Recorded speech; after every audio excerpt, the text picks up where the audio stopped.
del sindicalismo en el siglo XXI, un poco pensando en un mundo complejo que vivimos, con transformaciones, con un capitalismo neoliberal globalizado, que crea desigualdades territoriales y desigualdades sociales, que precariza el trabajo,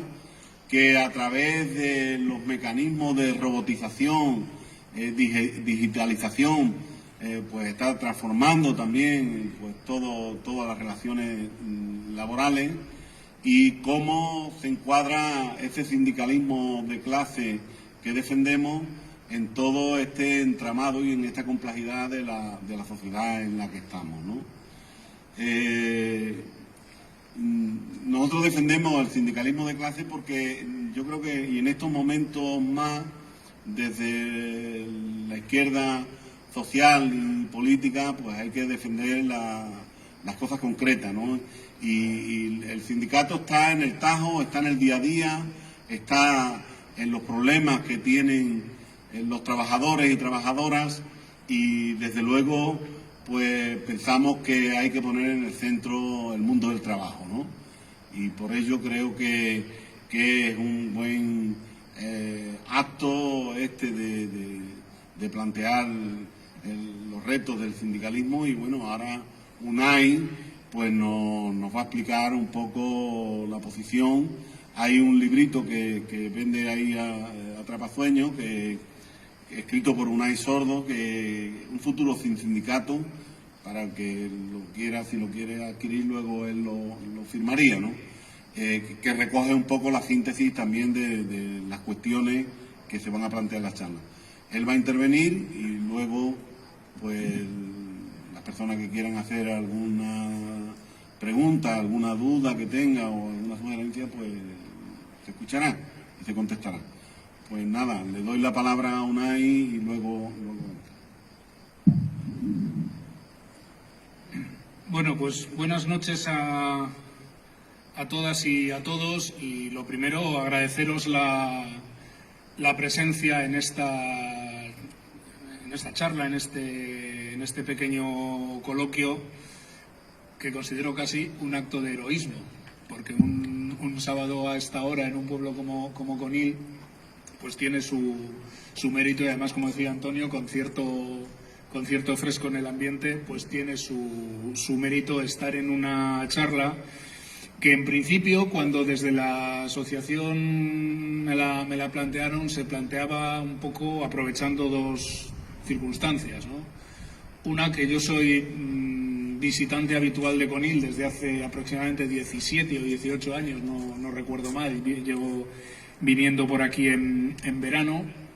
y por tanto es un sitio al otro lado del mapa respecto a Bilbao, que es donde yo vivía hasta hace 3 años, y bastante lejos también de Madrid,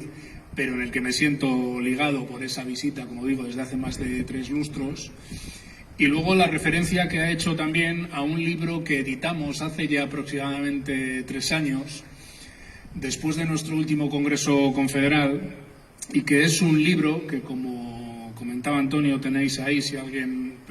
lo quiere adquirir, donde lo que pretendíamos era, de una forma lo más simple posible, con un formato de entrevista, encauzar o dar forma a algunas de las reflexiones de carácter político sindical que habíamos llevado adelante en nuestro último congreso, ¿no? Con la idea un poco de socializar, de hacer comprensible algo que normalmente no lo es, ¿no? Es decir, los debates internos que tienen las organizaciones sindicales en sus congresos son debates que en general no trascienden a la opinión pública, y que además, también haciendo un poco de autocrítica, quizás se dan en unos lenguajes, en unos léxicos que ni siquiera pues el común de los mortales entiende normalmente, ¿no? Y pensábamos que una forma, como otra cualquiera, de poder hacer más comprensible algunas de las cosas de las que debatimos cuando hacemos nuestros congresos y cuando orientamos la acción del sindicato, pues podía ser a través de un libro, y que ese libro además se hiciera más simple a través de una entrevista, que es el formato que adquiere, ¿no? con la idea sobre todo de qué, pues de hacer una cierta pedagogía de qué es esto de la defensa de los derechos laborales y qué es esto del sindicalismo para las generaciones que no han vivido lo que algunos consideran la época dorada o la época gloriosa del sindicalismo y que en el mundo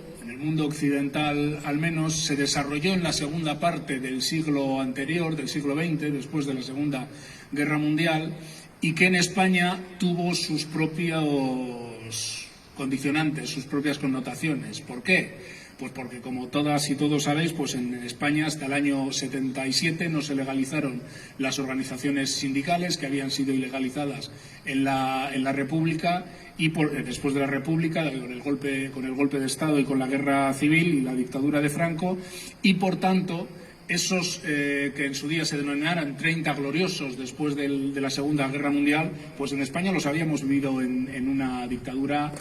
fascista, ¿no?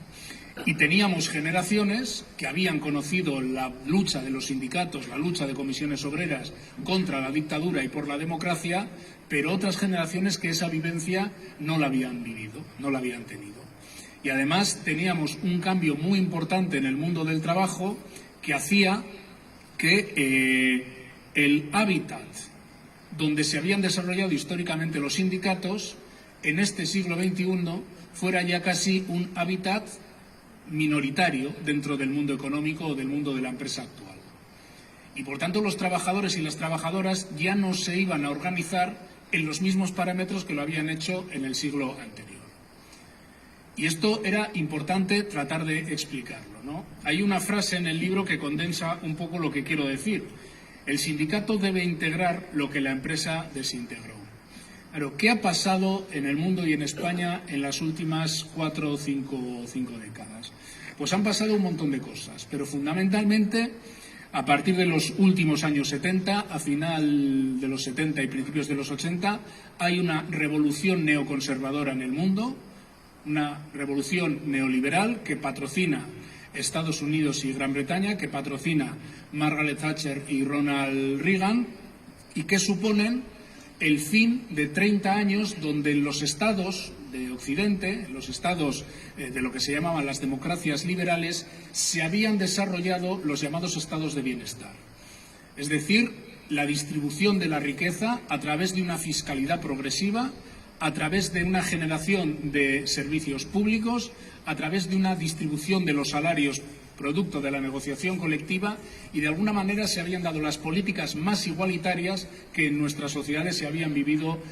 nunca, ¿no? Porque evidentemente después de la Guerra Mundial había un lugar común, que era que la desigualdad, que la pobreza extrema que se había desarrollado en el continente y en Estados Unidos y en todo el mundo anteriormente había sido la génesis de las guerras mundiales. Por tanto, hay 30 años de desarrollo muy intenso que se cuestionan de una forma muy importante con esa revolución neoconservadora y que acaban de consolidar esa revolución a finales de los años 90, principios de los años 90, mejor dicho, cuando estalla el sistema de los países del este y, por tanto, el capitalismo, el neoliberalismo, entiende que no hay ninguna alternativa, se teoriza el fin de la historia y, por tanto, se produce una acumulación muy intensa de capital, una globalización de las empresas a lo largo y ancho del mundo y, a la vez, una aceleración en una forma distinta de organizar las empresas.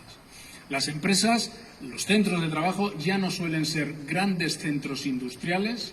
donde trabajan miles de trabajadores, y digo trabajadores porque la gran mayoría son hombres, en condiciones muy homogéneas, muy homologables, y donde, por tanto, la representación de estos trabajadores, como digo, normalmente hombres, normalmente industriales y normalmente en grandes centros de trabajo, esa representación y organización de los trabajadores y las trabajadoras, no digo yo que sea sencilla, no digo yo que sea fácil, porque no es fácil nunca organizar el mundo del trabajo, pero es relativamente simple. La organización, las reivindicaciones sobre el salario, sobre la jornada, sobre los permisos, sobre las condiciones de salud, son relativamente fáciles de ubicar y el sindicalismo es relativamente simple de interpretar. Y, por tanto, las movilizaciones, las secciones sindicales, los grandes comités de empresa, en cierto modo responden a representar realidades muy homogéneas. Claro, esto empieza a cambiar de forma muy importante en las últimas décadas. Las empresas se empiezan a descentralizar. Los capitalistas, los empresarios, las empresarias empiezan a interpretar que pueden fragmentar los procesos de trabajo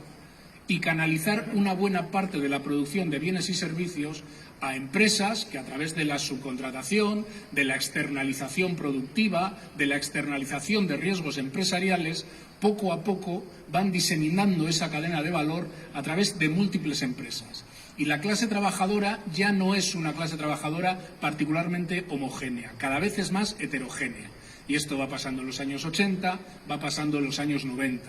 En España, por ejemplo, hemos conocido el fenómeno de la temporalidad en la contratación.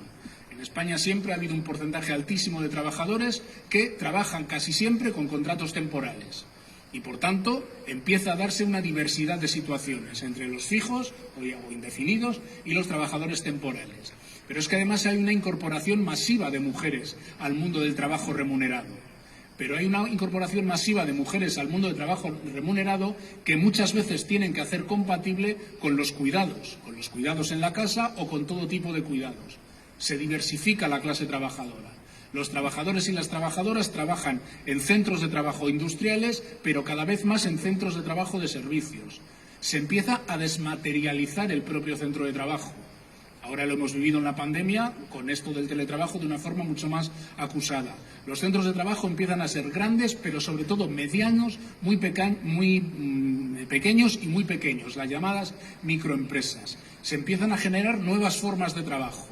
nuevos sectores productivos. Se empiezan a generar trabajadores y trabajadoras que incluso no tienen relaciones laborales al uso, sino que son considerados como autónomos o como falsos autónomos. ¿Qué quiero decir? Que la multiplicidad de situaciones que se dan en el mundo del trabajo hace que las viejas fórmulas de organización sindical para la economía fordista, para la economía en cadena, para la economía industrial, empiecen a quedarse, yo no diré totalmente obsoletas, porque siguen siendo útiles en algunas partes del mundo laboral, donde es muy importante estar bien organizados, pero empiezan a ser ineficaces ante esta nueva clase trabajadora que es tan, como digo, tan sumamente diversa, ¿no?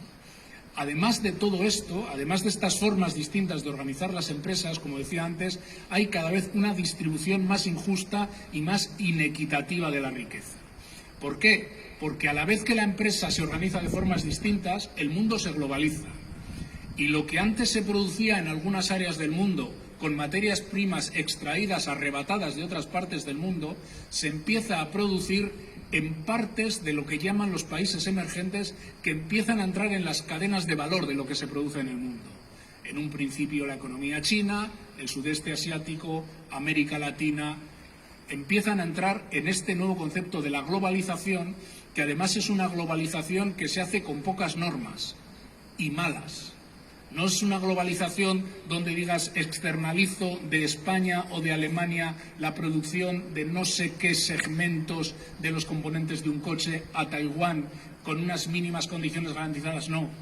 es una globalización sin apenas normas y que, por tanto, tira hacia abajo de las condiciones de trabajo de las personas que están en países como España, como los europeos o como Estados Unidos de América.